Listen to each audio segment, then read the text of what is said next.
सकट चौथ की महिमा मनीषा के पिटारे से। आज मैं आपको बताऊंगी सकट चौथ का व्रत कब है, यानी तिलकुटनी का व्रत कब है और इसका शुभ मुहूर्त क्या है।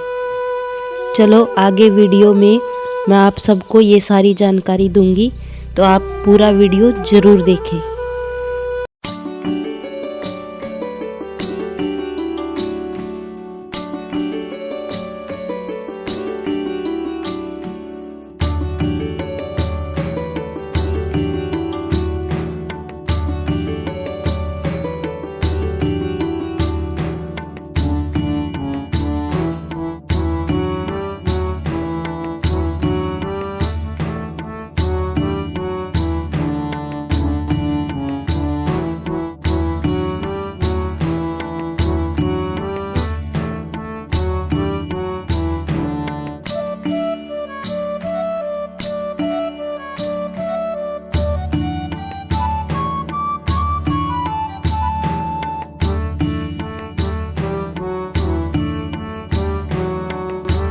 नमस्ते दोस्तों, मनीषा के पिटारे में आप सभी का एक बार फिर से बहुत बहुत स्वागत है।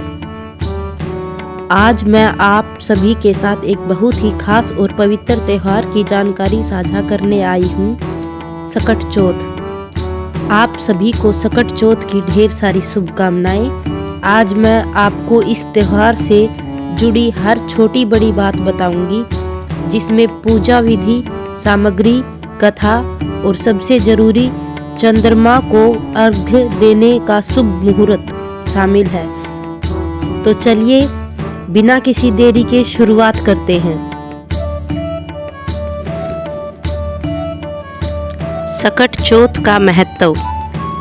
सकट चौथ, जिसे सकट चौथ, तिलकुटा चौथ, माघी चौथ या संकष्टी चौथ कहते हैं, यह भगवान गणेश और चंद्रमा को समर्पित है। इस दिन माताएं अपनी संतान की लंबी उम्र, अच्छी सेहत और सुख समृद्धि के लिए निर्जला व्रत रखती हैं। ऐसा माना जाता है कि इस दिन व्रत रखने से गणेश भगवान सभी संकटों को दूर करते हैं और बच्चों को हर विपत्ति से बचाते हैं। यह त्यौहार खासकर उत्तरी भारत में बहुत धूमधाम से मनाया जाता है और हमारे लिए तो यह बच्चों की सलामती की सबसे बड़ा आशीर्वाद माना जाता है।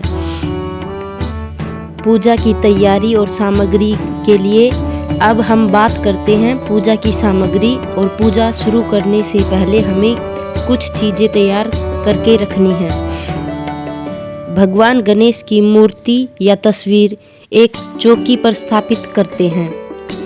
मिट्टी का दीपक, तिल के तेल या घी का दीपक जलाते हैं और पूजा में तिल और गुड़, तिलकुटा बनाकर उसके लड्डू बनाकर रखते हैं। फिर उसमें फूल, दुर्वा, रोली, चावल, यह गणेश जी को बहुत ही ज़्यादा प्रिय होते हैं। इनको भी हम पूजा में रखते हैं।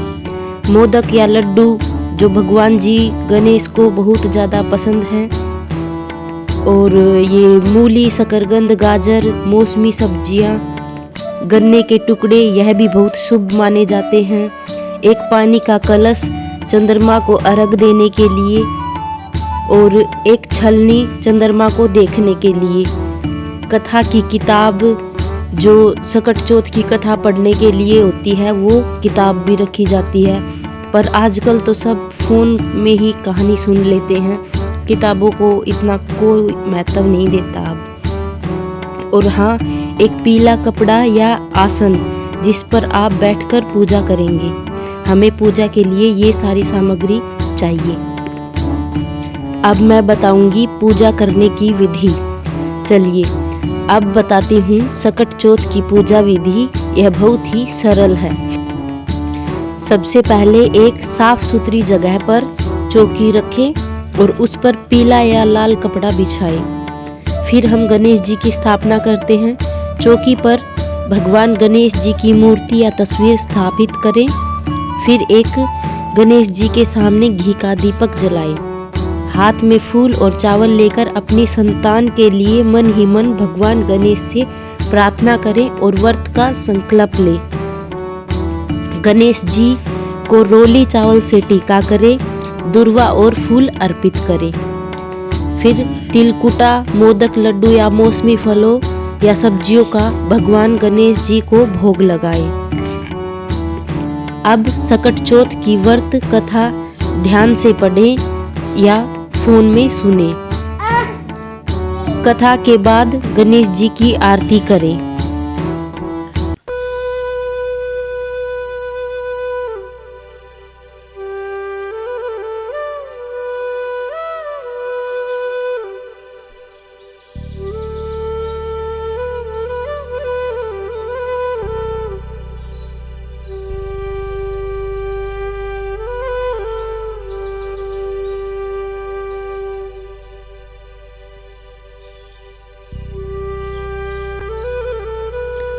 सकट चौथ की पौराणिक कथा। दोस्तों, हर त्योहार के पीछे एक कहानी होती है जो हमें उस त्योहार का महत्व बताती है। सकट चौथ की भी एक बहुत ही प्यारी कथा है जो मैं आज आपको सुनाने जा रही हूँ। आइए मैं आपको कथा सुनाती हूँ। एक बार की बात है, एक शहर में एक साहूकार और उसकी पत्नी रहते थे। उनकी कोई संतान नहीं थी। साहूकारनी ने सकट चौथ का व्रत रखा और गणेश जी से संतान की कामना की। गणेश जी ने उसकी भक्ति से प्रसन्न होकर उसे एक पुत्र का वरदान दिया, लेकिन साथ ही यह भी कहा कि हर सकट चौथ पर तुम्हें विशेष पूजा करनी होगी। साहूकारनी ने खुशी खुशी व्रत रखा और उसकी इच्छा पूरी हुई। एक दिन राजा ने साहूकारनी को एक विशेष कार्य दिया। साहूकारनी ने गणेश जी का स्मरण करते हुए वह कार्य सफलतापूर्वक पूरा किया। राजा ने प्रसन्न होकर उसे बहुत धन दिया। एक बार साहूकारनी ने गणेश जी की पूजा में कमी कर दी तो उसके बेटे पर संकट आ गया। तब उसने अपनी गलती मानी और फिर से सच्ची श्रद्धा से पूजा की, जिससे उसके बेटे का संकट टल गया। तभी से यह व्रत संतान की रक्षा के लिए रखा जाने लगा। मैं आप सभी को बता दूं, सकट चौथ का तिलकुटनी का व्रत 6 जनवरी 2026 को दिन मंगलवार को रखा जाएगा।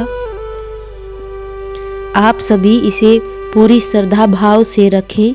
आपकी संतान की लंबी आयु के लिए इसे अच्छे से रखें, कोई गलती न होने पाए। अगर कोई गलती होती है तो भगवान गणेश जी से माफ़ी मांग लें।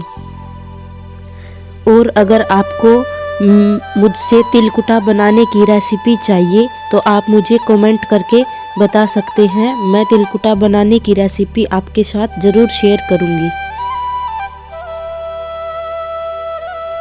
सकट चौथ का व्रत चंद्रमा को अर्घ दे बिना अधूरा है। चंद्रमा निकलने से पहले आप एक साफ बर्तन में जल, दूध, चावल और फूल मिलाकर रख लें। छत या किसी खुली जगह पर जाकर छलनी से चंद्रमा के दर्शन करें। फिर भगवान गणेश और चंद्रमा का ध्यान करते हुए अर्घ दें। चंद्रमा को अर्घ देने के बाद आप तिलकुटा और पानी पीकर अपना व्रत खोल सकती हैं। सकट चौथ के दिन कुछ बातों का ध्यान रखना बहुत जरूरी है। साफ सफाई। पूजा से पहले पूरे घर की अच्छी तरह से साफ सफाई करें। व्रत के दौरान मन में किसी के प्रति द्वेष न लाएं, बल्कि सकारात्मक सोच रखें। पूजा के बाद अपनी संतान को गले लगाएं और उनके सिर पर हाथ रखकर आशीर्वाद दें। व्रत खोलने के बाद सबसे पहले तिलकुटा का सेवन करें, यह शुभ माना जाता है।